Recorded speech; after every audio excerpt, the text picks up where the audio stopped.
Bonjour les amis, bienvenue sur PowerTrade, la chaîne des stratégies d'investissement simples et efficaces.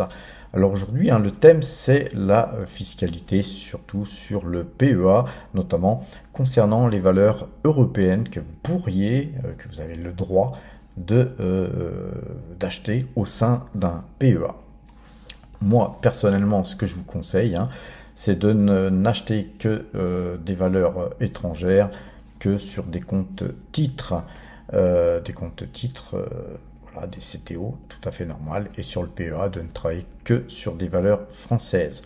Toutefois, vous pouvez, comme je l'ai fait sur Lotus Bakery ou sur ASML, faire du trading, swing trading, c'est-à-dire que vous achetez pour une période où vous sentez bien que ça va monter et vous vous placez sur cette valeur, et quand vous avez pris, je sais pas, 5, 10, 15%, vous sortez et vous n'attendez pas les dividendes. Si vous attendez les dividendes, vous allez être taxé deux fois, les amis.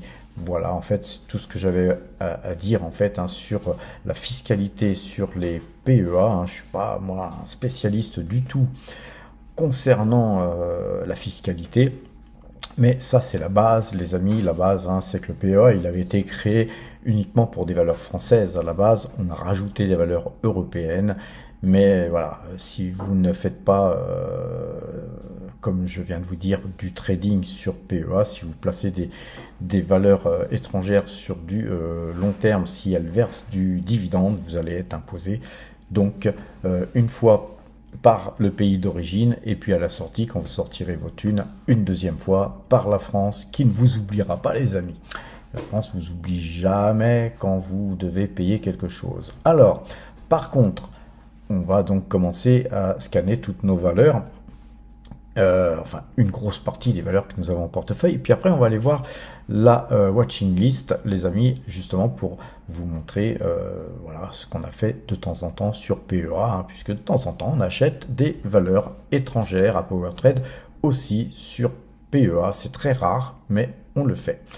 Alors la première des valeurs, la plus grosse de nos positions, c'est Total Energy, les amis, qui est pour moi la plus belle valeur concernant justement l'énergie. C'est la plus belle major pétrolière pour moi. Vous voyez que là, tous les achats qu'on avait fait ici, on va donc zoomer de façon à ce que vous compreniez pourquoi, pour vraiment expliquer pourquoi nous avons acheté ici. C'est tout simplement parce qu'on avait allégé la moitié de notre position sur Total Energy à 62,98. Donc vous voyez, nous, c'est quand même des actions qu'on avait achetées sur les 27, 28, 29...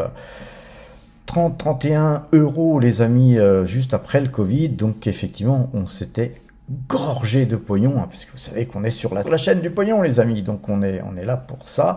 Et par contre, quand il y a des bénéfices à prendre, eh bien, il faut pas oublier de les prendre, les amis. Et là, on n'avait pas oublié de les prendre. On aurait pu effectivement revenir à bon compte plusieurs fois, ce qu'on n'a pas fait, parce que voilà, à PowerTrade, on est parfois aussi gourmand.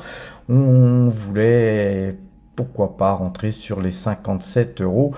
Ça n'a pas été possible. Ensuite, le marché nous a un petit peu baladé dans tous les sens, et donc du coup, faut dire la vérité, j'ai craqué parce que en fait, on voyait bien que le marché ne voulait pas laisser Total redescendre plus bas, et donc eh bien voilà, j'ai repris ma position, et même plus que ma position, puisque nous avions gagné pas mal d'argent l'année dernière. On avait gagné, je sais même plus combien, pas loin de 200 000 euros, les amis. Donc quand on a gagné autant, eh bien on se fait d'abord plaisir d'une part, et puis d'autre part, eh bien on réinvestit intelligemment sur des valeurs qui nous donnent un bon rendement. Vous savez que moi j'aime bien appliquer des stratégies de trading, mais aussi des stratégies long terme.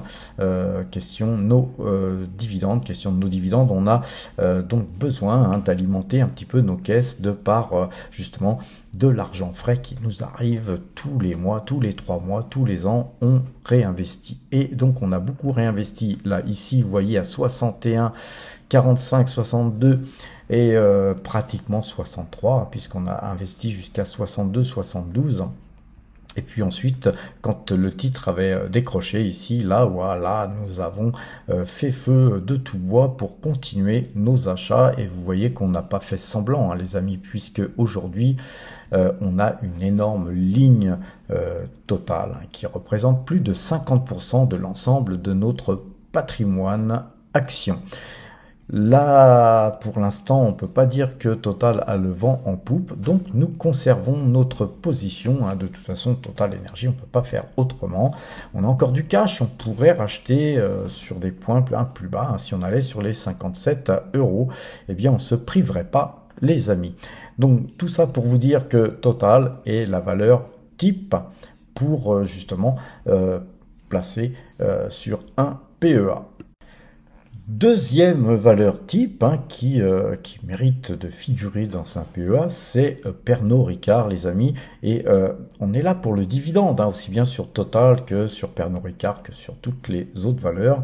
Mais on est là aussi pour extraire de la performance. Et vous voyez que là, par exemple, graphiquement, on avait acheté à 166,85, on avait revendu à 169,80. Donc on avait fait un petit trade, et puis ensuite quand la valeur avait descendu, hein, puisque là on avait seulement en fait allégé de 50% hein, notre ligne, eh bien on a acheté et encore acheté dernièrement sur la publication des résultats qui étaient somme toute excellents. Le marché en a décidé autrement. Vous voyez, moi je suis pas forcément un analyste, mais j'ai remarqué que les gens très intelligents se trompent souvent, et donc je n'en tiens pas compte. Ils peuvent raconter ce qu'ils veulent, hein, je regarde effectivement, mais j'essaye d'analyser, bien sûr, hein, je ne fais pas un travail uniquement stupide et bête avec une analyse graphique, mais pour moi, les résultats de Pernod Ricard n'étaient pas mauvais du tout, et ils ne méritaient pas effectivement qu'on s'inquiète outre mesure hein, des résultats qui pourraient être un petit peu plus bons, un peu moins bons, vous voyez. Donc on n'est pas là dans l'épaisseur du trait, les amis, et donc nous on est là pour ramasser du pognon, et du pognon, je pense qu'on en ramassera sur Pernod Ricard, hein. Donc on est bien placé, puisque c'est notre deuxième plus grosse ligne hein, sur Ricard, qui donc compose notre portefeuille, et voilà, on attend que ça monte hein, maintenant, puisque là on voit que la configuration est plutôt haussière, hein, puisque ce gap là, cet énorme gap là, il ne visiblement peut pas être comblé, tout du moins pas tout de suite. Observons un petit peu le graphique de L'Oréal, hein. Vous voyez que L'Oréal, on avait fait déjà un trade ici. On a fait énormément de trades hein, sur L'Oréal. Les actions L'Oréal que nous avons là en portefeuille, hein, elles sont gratuites avec tout ce qu'on a gagné depuis... je sais pas, moi, 45 ans que je traite L'Oréal, j'en ai fait du pognon sur L'Oréal. Je suis jamais sorti perdant ni de Total Energy, ni de L'Oréal, ni de Pernod Ricard, ni d'Air Liquide d'ailleurs, qu'on a pu en portefeuille malheureusement parce qu'elle avait explosé à la hausse dernièrement au vu de ses résultats. Mais vous voyez, quand une valeur est trop chère pour moi, bien, même si elle est belle, bien, je ne l'achète plus, je ne l'achète pas, et je me reporte sur d'autres valeurs qui ont des perspectives de grimper, hein, comme L'Oréal. D'ailleurs, vous voyez la moyenne 2 jours, 12 jours, ici, elle est passée à l'achat. L'ensemble de tous les titres que nous avons ici nous permettent déjà de sortir avec des bénéfices, mais vous allez voir, les amis, qu'on va sortir bien plus haut que ça. Alors, autre jolie valeur que nous avons en portefeuille, hein, nous avons Intesa San Paolo, les amis, une super valeur que j'ai découvert il y a peu. Et donc, vous voyez, moi, quand je découvre une valeur qui verse un gros dividende ou qui a des perspectives très très sympathiques, eh bien, je l'achète. C'est aussi simple que ça. Je me fais une petite ligne, et puis après, on voit hein, s'il n'y a pas meilleur cours à racheter plus tard. Mais là, vous voyez, on a fait feu 2 fois. Hein. On a acheté 1500 titres, puisque c'est un titre qui cotait 2,80 € hein, quand on a acheté. Et puis, 3 jours après, hein, j'ai refait feu, mais cette fois-ci avec 3000 titres, hein, car je voyais bien que ce titre allait partir, hein, bien que la moyenne de jours, 12 jours, n'avait pas encore croisé. Eh bien, voilà, on a fait feu pour se positionner déjà, et puis voilà, on attend maintenant, on attend, et je pense que ce titre là, si on zoome, là aujourd'hui on a eu une très très belle journée puisqu'on gagne encore 1,26%, donc vous voyez, on n'a pas la moyenne mobile 2 jours, 12 jours qui a croisé, mais demain, hein, même si on ouvrait peu ou prou dans cette bougie verte, là, nous aurions forcément un croisement de moyenne mobile, donc ça serait un autre signal d'achat pour acheter, mais vu qu'on est plus haut que ces 2 points-là, nous nous abstiendrons, les amis. SO, les amis, alors SO, hein, bien sûr que ça figure en PEA. SO, on l'avait acheté à 71,95, hein, 71,95. C'était un bon achat, les amis, un très bon achat, puisque aujourd'hui nous gagnons 4,89% et qu'elle cote 77,25.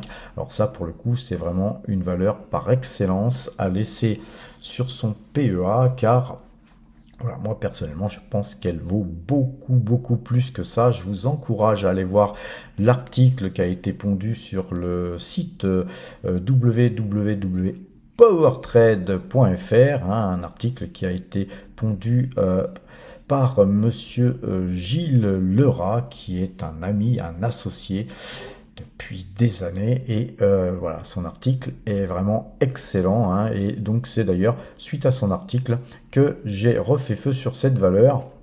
Mais rappelez-vous, hein, c'est une valeur qu'on avait achetée l'an passé, juste avant le versement de son dividende, et on avait déjà ramassé un petit paquet de pognon là-dessus, et puis c'est pas la première ni la dernière fois que nous reviendrons sur ce titre.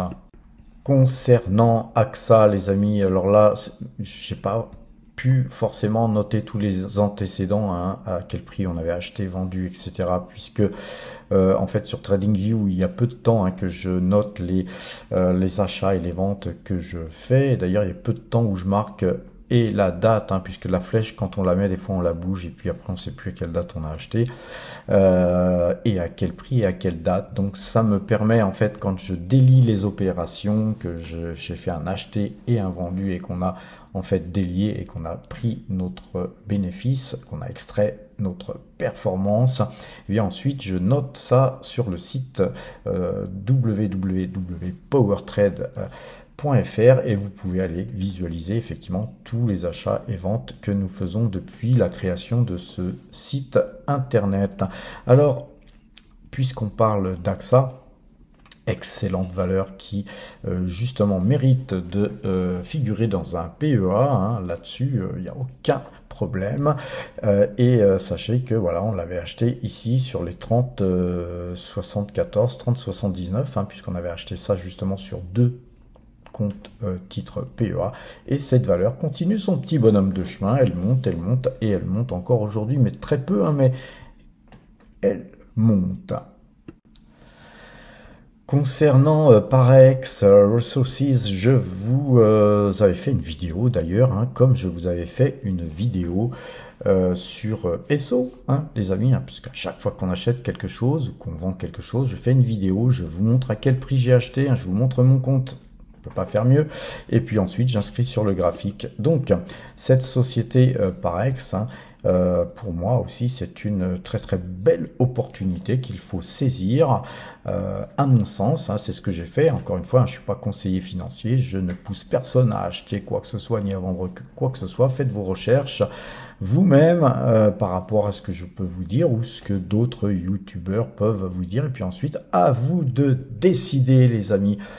Mais en l'occurrence, cette valeur pour moi est très intéressante. Par contre, à contrario, elle ne peut pas se placer sur un PEA puisqu'elle se cote au Canada, les amis. Au Canada, effectivement, eh bien, c'est une valeur qui est cotée donc en dollars canadiens. Donc prêtez bien aussi attention, hein, à ne pas mettre trop d'argent sur ce type de valeur, car non seulement vous avez un risque inhérent justement à ce que fait cette société, notamment elle est dans l'extraction de pétrole et notamment dans un pays qui est jugé quand même à risque, hein, beaucoup plus que si elle faisait ses extractions de pétrole au Canada, puisque elle extrait son pétrole en Colombie. Donc en gros, moi, je vous encourage toujours hein, sur ce type de valeur. Hein, c'est pas la première fois que je le dis, ça sera pas la dernière, parce qu'il faut toujours rabâcher les choses pour que ça rentre, les amis. C'est qu'on est sur une chaîne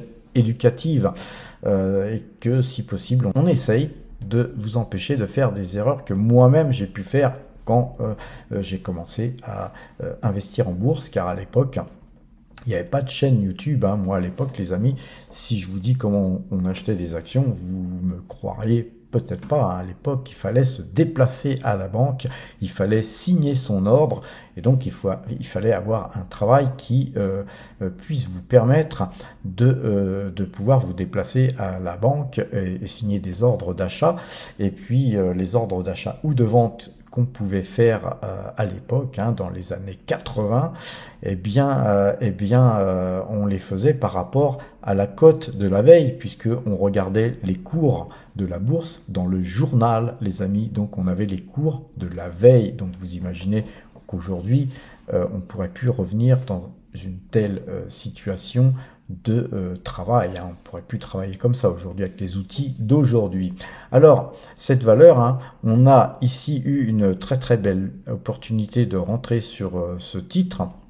Et puis ensuite, vous voyez, les cours ont tendance à retracer cette bougie. Et donc moi, perso, quand j'ai vu ça, quand j'ai vu la qualité de la société, allez voir la vidéo que j'ai faite sur Parex. D'ailleurs, il y a un YouTuber qui m'a fait un message dans cette vidéo, vous pourrez aller voir, lui-même a analysé ce titre. Alors, il l'a analysé bien plus profondément que moi, mais peut-être que vous allez vous endormir, car c'est un monsieur qui est très intelligent et peut-être que mon analyse suffira pour vous décider d'acheter ou de ne pas acheter. Et d'ailleurs, je vais vous montrer un petit tableau.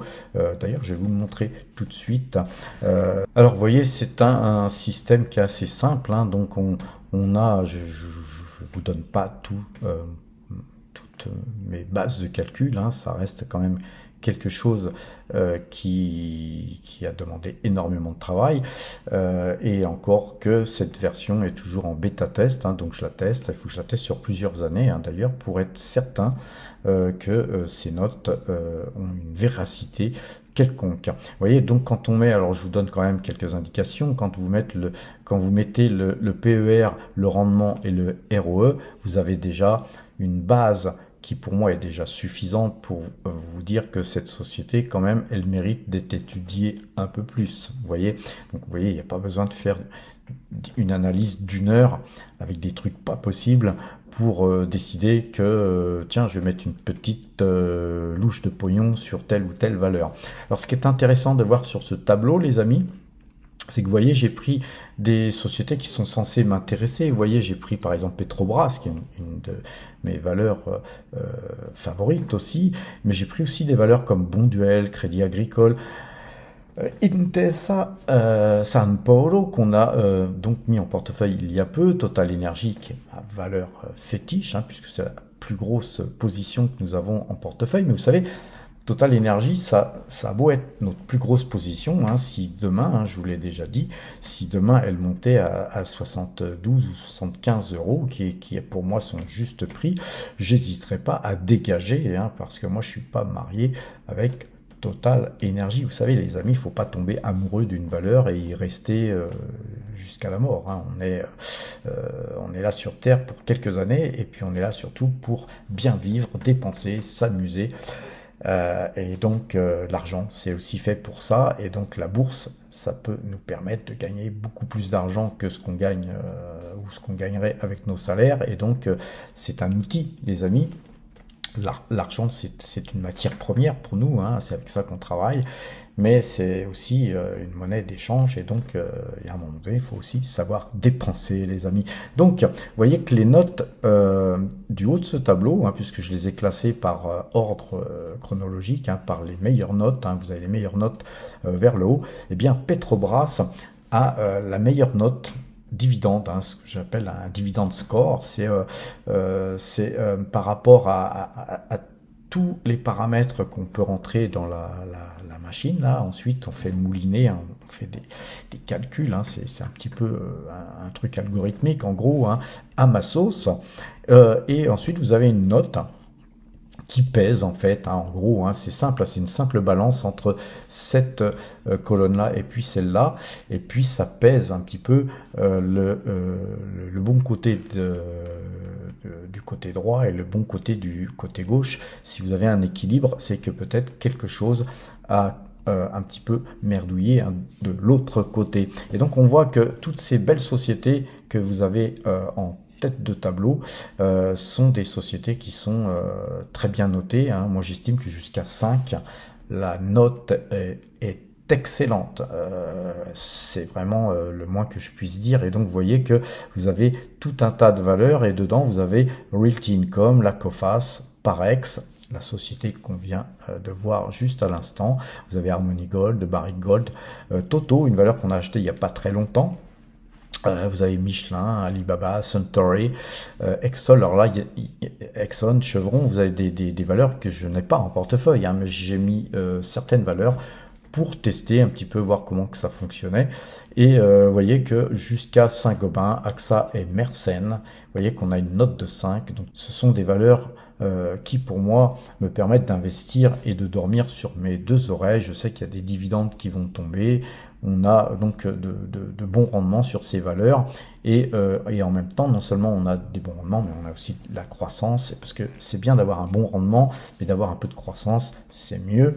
Et puis d'avoir aussi une société solide qui délivre, hein, un dividende, mais pas à crédit, hein, puisque effectivement il y a pas mal de boîtes, notamment sur le marché américain, qui vous versent des gros dividendes depuis des années, mais à crédit. Donc en fait, quelque part, il y a quelqu'un qui me posait une question dans un commentaire. Enfin, il me posait pas une question, il me disait qu'il était à l'envers sur ALD.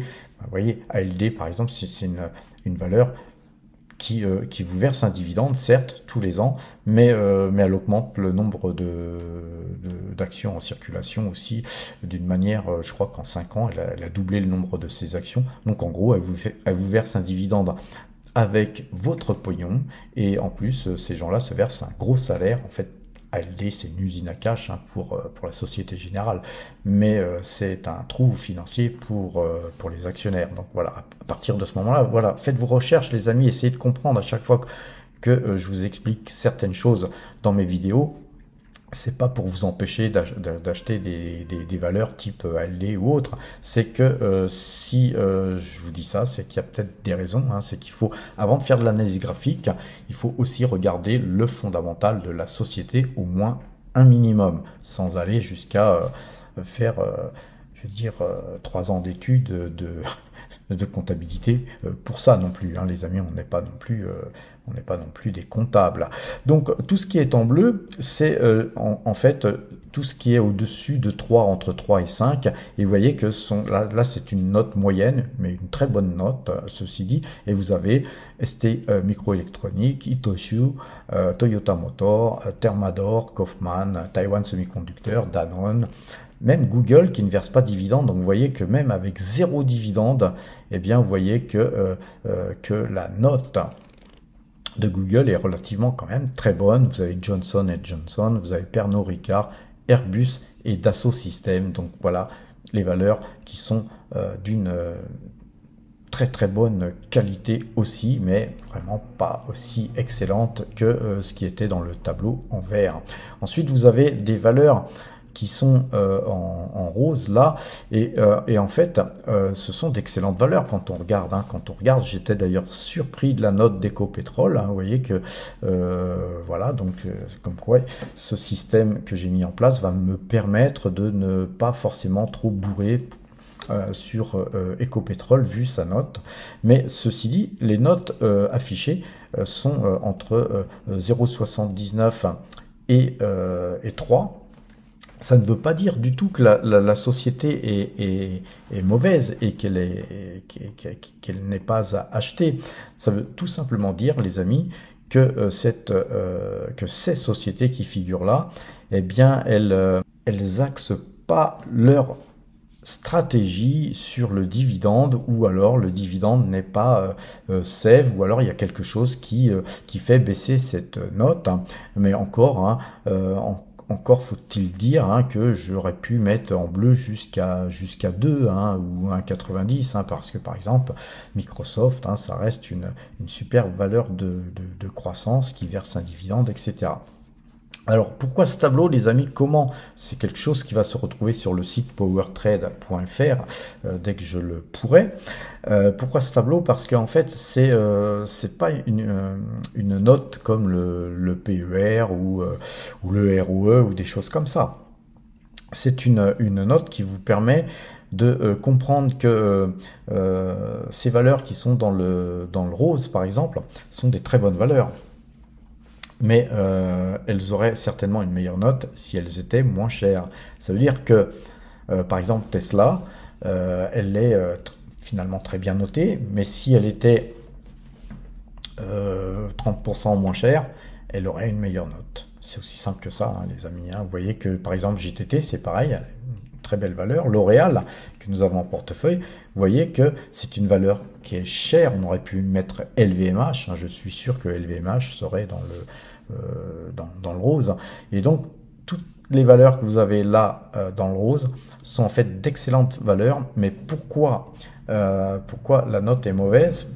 Pour moi, enfin mauvaise et moins bonne, c'est que quand on investit sur les valeurs qui sont dans le rose, là, effectivement, ça peut continuer la croissance, hein, sur L'Oréal, sur Microsoft, sur Hermès, sur LVMH, tout ça, ça peut continuer.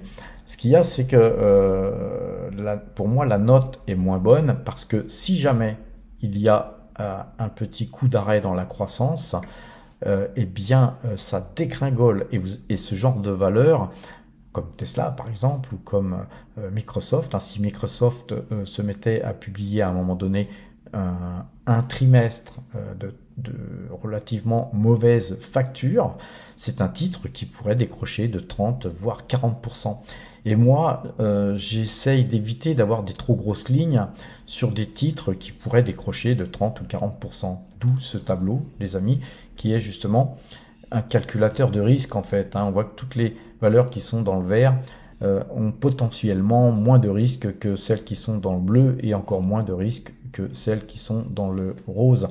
Mais rien n'est écrit dans le marbre, les amis. Ces valeurs peuvent aussi décrocher. Mais d'après mes calculs, je pense qu'elles décrocheraient moins en termes de vélocité en cas de mauvais résultat. Alors, nous allons voir, hein, parce que je parle, on va voir notre watching list. Ma watching list, on va regarder Mersenne, hein. Vous voyez que sur Mersenne, hein, on a fait un joli petit coup, hein. On avait acheté à 34,18, on a revendu à 35,81, voilà, on a dégagé. Et puis là, la valeur, elle a tendance à rebaisser un petit peu, hein. Souvent, nous, on ne vend pas au plus haut, hein. Nous, on extrait de la performance, on se casse. On est content d'avoir pris ce qu'on a pris, et puis des fois ça continue, bah on attend, puis des fois un mois ou 6 mois ou un an après, on la retrouve moins chère, et puis bah, on revient dessus, ou pas, hein, puisque des fois quand elle baisse fortement, c'est peut-être qu'il y a aussi des raisons de ne pas revenir dessus. Regardons Hermès. Et là, on voit les amis que Hermès, hein, on a fait 2 bons coups, hein, ici. Et ici, on avait bien bourré, hein, quand même en termes de quantité de titres. Quoique là, on n'avait pas fait semblant non plus, mais on a bien ramassé, les amis. Je sentais bien vraiment, je sentais bien le coup ici, comme là. Et puis voilà, on est sorti à 2119,50, hein, au plus haut, nos 7 derniers titres Hermès. Et puis le titre continue à monter, mais vous voyez. Pour moi, j'ai toujours en tête, hein, il faut toujours avoir en tête ce petit proverbe, hein, ça c'est quelque chose qu'il faut toujours avoir en tête, c'est les arbres ne montent pas jusqu'au ciel, et même Hermès, hein, les amis, hein, tôt ou tard, hein, vous voyez que si on fait un zoom, hein, vous voyez, enfin un dézoom, vous voyez que c'est un titre qui peut avoir monté beaucoup, et puis ensuite il peut rebaisser, hein, puisqu'on l'a vu ici à 2000, et puis on l'a vu redescendre à 1650. Hein, donc c'est pas un titre forcément qui monte toujours. Hein, on peut pas non plus investir sur Hermès les yeux fermés en se disant ça ne fera que monter. Et nous, eh bien, on aime bien extraire de la performance et aller sur des titres moins risqués, puisque quand quelque chose a beaucoup monté, que peuvent faire les gens qui ont acheté, d'autres que vendre, et donc il faut tenir compte de ça, les amis.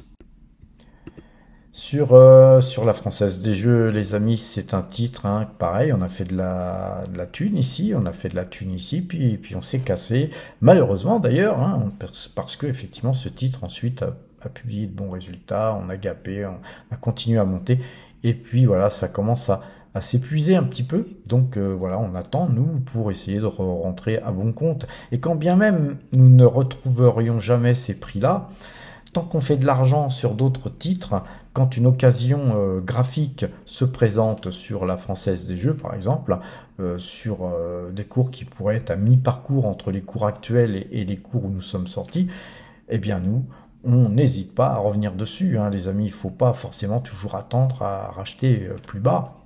Ce qui compte, hein, c'est encore une fois, de faire notre performance annuelle. Et comme vous le savez, notre performance annuelle visée, c'est toujours d'essayer de faire un peu plus de 20% dans la mesure du possible. Et notamment, vous voyez les amis, par exemple sur ST Microélectronique, on voit que là on a un signal de vente, hein, la moyenne 2 jours, 12 jours à croiser. On va peut-être un petit peu zoomer de façon à ce que vous puissiez mieux voir.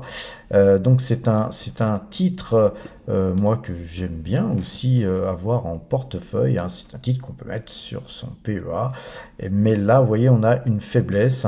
Et puis on est en train donc de couper avec cette moyenne 2 jours, 12 jours. Globalement, on avait fait un petit trade ici, hein, acheté à 40,40 et on a vendu à 41,54. Voilà, on a dégagé et on pourrait avoir eu l'occasion de revenir sur ce titre un peu moins cher qu'on était sorti aujourd'hui, mais je pense qu'on va le ramasser un peu plus bas encore. Et puis si on ne le ramasse pas, nous ramasserons autre chose. Donc Lotus Bakery, les amis, c'est un titre, hein, voilà, que je voulais vous montrer parce que c'est un titre que nous avions acheté sur des comptes PEA et sur PEA. Pourquoi? Parce qu'on n'était pas là pour le dividende, on était là pour faire du trading, du swing trading. Hein. On n'est pas resté en un jour ou 2 jours sur la valeur, on est resté quand même, en général, on y reste 2 semaines. Pour le swing trading, hein, le swing trading c'est ça, c'est 1 ou 2 semaines, voire 3 semaines, et puis ensuite on dégage. Et vous voyez là, on a extrait de la performance, on a encore extrait de la performance, on a dégagé juste avant les résultats, et le titre avait pris 20%. Et puis vous voyez, quand un titre prend 20%, ensuite, eh bien, voilà, il va pas plus haut, hein, il a peut-être un petit peu trop monté, donc il pourrait rebaisser, puisque la moyenne 2 jours, 12 jours a recroisé. C'est un titre qui est excessivement cher, hein, les amis, hein. Il se traitait à plus de 9200 euros sur ses plus hauts. Voilà, il est à 9000, hein, 8950 là aujourd'hui, mais voilà, moi sur ces prix-là, voilà, j'achète pas, hein. Je rachèterais si effectivement le titre retournait sur les 7700, 7750, pas au-delà, bien que la dernière publication était magnifique aux petits oignons, les amis. Alors un titre qui peut figurer, hein, sur PEA aussi, c'est le Crédit Agricole. Les amis, hein, rappelez-vous, on avait acheté à 12,04 et on a vendu à 12,86. On avait fait un joli petit trade ici. Et puis ensuite, le titre a continué à tout déchirer. Donc nous, on n'a pas continué à racheter plus haut.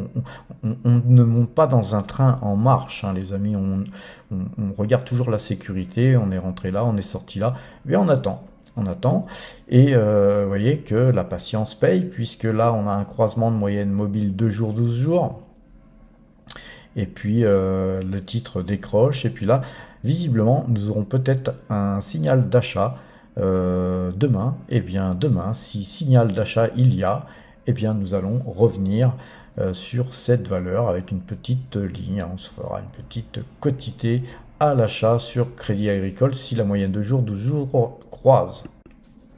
Sur Tesla, les amis, vous savez que c'est une valeur que j'affectionne particulièrement. Là, en ce moment, l'argent qu'on gère là sur PowerTrade, on a plusieurs comptes et donc comme j'ai eu un compte qui a été fermé sur lequel je travaillais les actions américaines, eh bien voilà, je suis privé de justement du marché américain quelque temps. Il va falloir que justement la société qui a fermé son compte publie ses résultats pour que je puisse verser un dividende qui sera ensuite transféré sur deux giros. Et puis là, bah, on verra à ce moment-là si les actions américaines pourraient m'intéresser. Ben, effectivement, on pourrait revenir sur les actions américaines. Alors rappelez-vous, hein, je vous avais donné ce signal d'achat ici, hein, sur la descente aux enfers qu'on avait eu hein, dans ce canal baissier. Quand on est sorti du canal baissier, pour moi, c'était un signal d'achat. On va donc faire un petit zoom pour que l'on voit mieux. Et donc, vous voyez, quand on avait franchi hein, ce trend du haut du canal baissier, eh bien, on a acheté dans l'optique de l'analyse graphique, et puis ensuite on a eu un croisement de moyenne 2 jours, 12 jours. On est toujours dans une pulsion supplémentaire d'achat. On a recroisé à la baisse, recroisé à la hausse, donc ça en général c'est très haussier. D'ailleurs vous avez vu que tout de suite derrière ça a beaucoup monté, et puis ensuite ça s'est redégonflé. Eh bien c'est un peu normal, hein. On a des gens qui achètent comme des dingues et ils gagnent beaucoup, et ils prennent des bénéfices, ça baisse et ça monte et ça baisse et ça monte. Ce qu'il y a, c'est qu'on remarque que là, on a une construction d'un pattern haussier. Vous avez un canal haussier qui est en train de se dessiner. Donc tant qu'on restera dans ce canal haussier, l'idéal, hein, c'est d'acheter sur le bas du canal et de vendre sur le haut du canal pour ceux qui veulent faire du trading, hein, swing trading. Et puis par contre, si vous avez acheté ici et puis que vous vous laissez porter, eh bien vous vous laissez porter. Et puis par contre, quand on sort du canal vers le bas, si vous avez des bénéfices, n'oubliez pas de sortir, les amis. Il faut extraire de la performance. Encore une fois, il ne faut pas conserver ces actions et les collectionner comme une collection de timbres ou une collection de papillons. Alors, autre titre, les amis, que j'ai dans ma watching list, hein, c'est Dassault Systèmes. Rappelez-vous, on avait acheté ici à 43,30, on a revendu à 44,38, on a racheté à 43,31 et on a revendu à 46,26. Pareil, ce titre avait continué à monter pour décrocher. Un décrochement de dingue, les amis, une grosse baisse, hein, un gap énorme. Et quand c'est comme ça, en général, bah, ça continue. Là, on voit que la moyenne 2 jours, 12 jours a recroisé sur Dassault Systèmes, mais c'est un peu faible. Donc vous voyez qu'on pourrait rentrer hein, sur ce titre à 42,74. On aurait même pu rentrer sur les 42, hein, puisqu'on a coté 42 plusieurs fois durant toute cette période-là. On aurait pu rentrer 4 € de moins que ce que nous sommes sortis. Eh bien, nous attendons encore un peu. Par contre, effectivement, hein, si ce titre se redressait, eh bien, nous achèterions certainement du Dassault Systèmes avant évidemment de voir ce titre repasser au-dessus des points sur lesquels nous étions sortis. Mais je pense que ce titre pourrait continuer à baisser encore un petit peu. On va attendre encore un petit peu avant d'acheter. Autre titre, GTT, un très bon titre à mettre en portefeuille PEA. On a un bon dividende aussi. On a vu la note hein, tout à l'heure qui n'était pas si géniale que ça, mais j'aime bien cette valeur, hein. C'est une niche aussi et c'est une valeur qui, je pense, mérite de figurer dans le portefeuille PowerTrade. Vous voyez qu'on avait vendu à 27,90 et là on est à 26,30. On attend encore, hein. On voit que la moyenne 2 jours, 12 jours, elle a recroisé vers le bas. Si on pouvait la rechoper plus bas, ça serait magnifique. Alors les amis, on a encore une société qui a été vendue à 202. Hein. Vous voyez qu'on avait acheté à 92, on a vendu à 96, on a acheté à 194 et puis on avait vendu à 202. Eh bien là pour l'instant on est à 211, hein. Il n'y a rien à faire, mais vous voyez que la moyenne 2 jours 12 jours et la croisée, on peut tenter, disons qu'on peut espérer de pouvoir tenter un achat plus bas si ce titre se mettait à dévisser un petit peu plus. Donc c'est une belle valeur hein, aussi à mettre en portefeuille, notamment dans un PEA, les amis. Alors, les amis, on a failli acheter de la Société Générale aujourd'hui. Hein. Vous savez que c'est pas une valeur que j'affectionne particulièrement. J'aime pas trop ce titre, mais je sais pas pourquoi.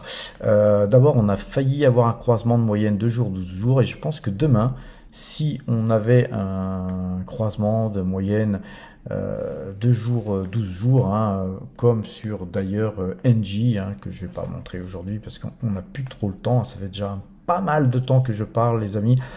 Et pourquoi Société Générale? Eh bien, il suffit de regarder hein, que graphiquement, elle a des beaux mouvements. Hein, pour ceux qui veulent faire du swing trading, on voit qu'elle a des mouvements à la baisse, des mouvements à la hausse qui sont très très sympathiques. Et on voit que on a eu des grands mouvements à la baisse, à la hausse, et puis que plus ça va, plus ces mouvements sont petits, les amis.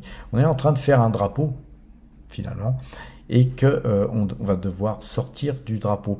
Moi j'aime bien, c'est pas des choses qu'il faut faire, mais j'aime bien anticiper, des figures, surtout quand un titre a énormément baissé. Vous voyez que la Société Générale, elle a valu en 2019, elle a valu 52 €. Et vous voyez qu'aujourd'hui, elle vaut 22,25 €. Donc, je n'ai pas encore fait une analyse hein, sur ce titre, mais quand je vais l'acheter, je vous dirai pourquoi, bien sûr, hein, et je vous dirai à combien, comme toujours, nous le faisons à PowerTrade. Donc les amis, hein, je pense qu'on a fait le tour un petit peu de tout ce qui pouvait être analysé. Allons voir un petit peu les marchés futurs avant de nous quitter.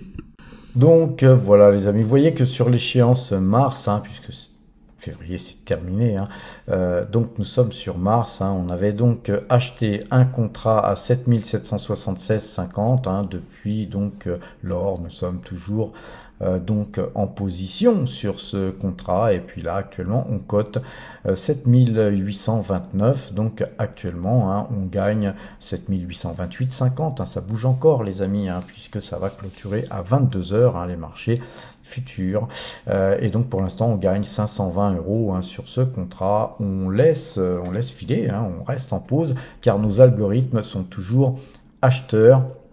N'oubliez pas, hein, sur le site, les amis, sur le site powertrade.fr, je vous donne les points de retournement tous les soirs, et puis le matin, il y a un short hein, qui paraît sur donc YouTube, hein, mais aussi sur TikTok, et d'ailleurs sur X ou Twitter, appelez-le comme vous le voulez. Donc on va aller voir le compteur à pépette, hein, c'est ce qui totalise tout ce que nous gagnons sur les marchés futurs.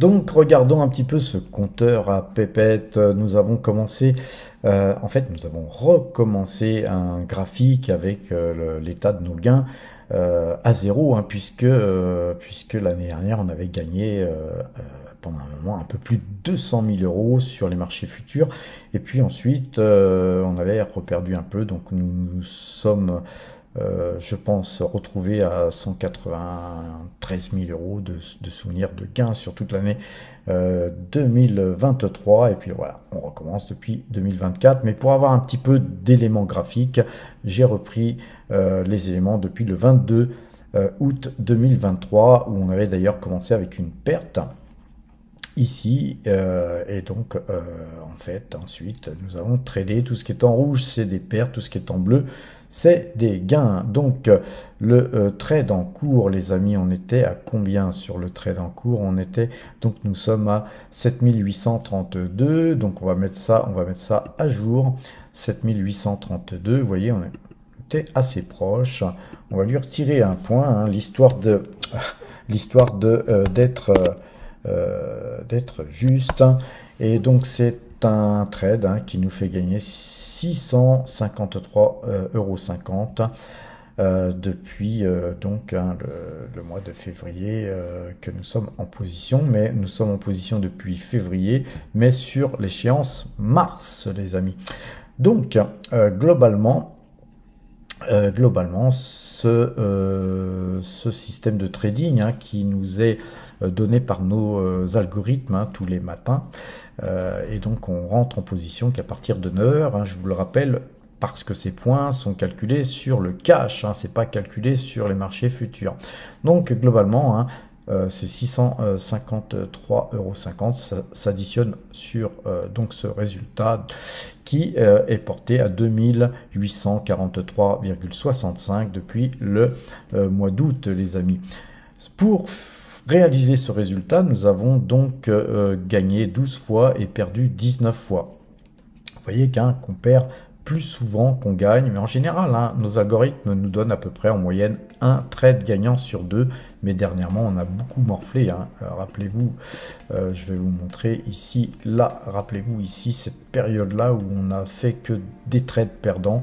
Donc là, c'est extrêmement difficile psychologiquement de couper, tourner à chaque fois avec des pertes. Donc c'est pour ça que je vous dis, les enfants, ne faites pas de futur, n'allez pas sur ce type de marché tant que vous n'avez pas les reins solides financièrement, et puis surtout tant que vous n'avez pas un moral d'acier, tant que vous n'êtes pas psychologiquement rompu à toute épreuve, les amis. Donc regardons à présent le graphique de l'évolution de nos trades. Il faut s'étudier, les amis, il faut regarder comment on travaille et pourquoi on gagne et pourquoi on perd. Là, vous voyez, la série de trades perdants, elle était là. Et vous voyez, on a rebondi et puis là, on a l'air de repartir de plus belle. L'avenir nous dira si les prochains trades seront bons. Voilà, les amis, si vous voulez les points, si vous voulez voir le portefeuille Power Trade, le portefeuille débutant, tout ça, c'est à présent sur le site www.powertrade.fr. Les liens sont en description. Les amis, je vous souhaite une bonne soirée, portez-vous bien et à demain.